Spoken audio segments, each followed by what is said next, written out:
As the war in West Asia continues to rage on, the Trump administration is still facing questions over its objectives. Meanwhile, a former U.S. Secretary of State has claimed that Israel had previously tried to pressure President Barack Obama to launch military strikes on Iran.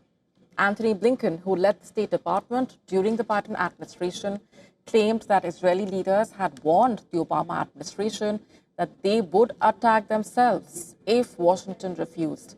However, Obama rejected the push and argued for very muscular diplomacy backed by global sanctions on Iran's nuclear program. Blinken was an advisor to Vice President Biden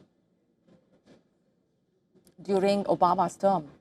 Appearing on a Bloomberg podcast, Blinken also said that the U.S. was 30 minutes away from a new conflict after the October 7 Hamas attack, when Israeli officials gave false information insisting Hezbollah was about to attack from Lebanon.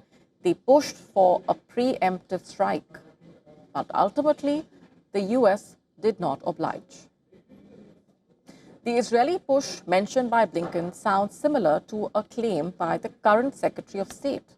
He has said that the U.S. joined the current war only after Israel said it was going to strike Iran anyway.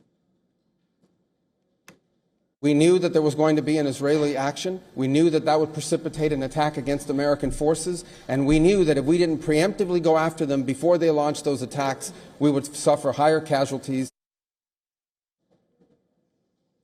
Rubio has since tried to backtrack on his comments, as the Trump administration has struggled to spell out a clear end game on Iran.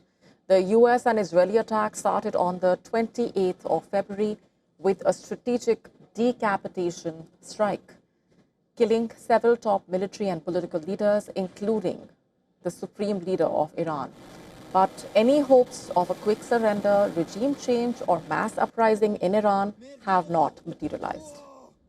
The war has now entered its 10th day. Iran's retaliatory attacks have reduced in numbers, but not in intensity in a way. A new leader has been installed. Oil prices are surging, raising economic pressure on President Trump. Reports also doing the rounds that the U.S. and Israel are considering a move to obtain Iran's enriched uranium. But this will mean committing troops to the ground and likely more casualties.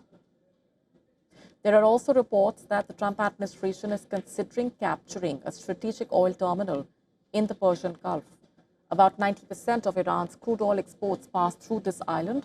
Taking control of the island could severely limit Tehran's ability to fund its military, but it would also place the U.S. troops within range of Iranian attacks. While Gulf allies are supporting the Israeli-U.S. campaign, they have also been calling for dialogue and diplomacy. Trump has declined to set a timeline to end the war, but he says any decision will be a mutual one with Israel.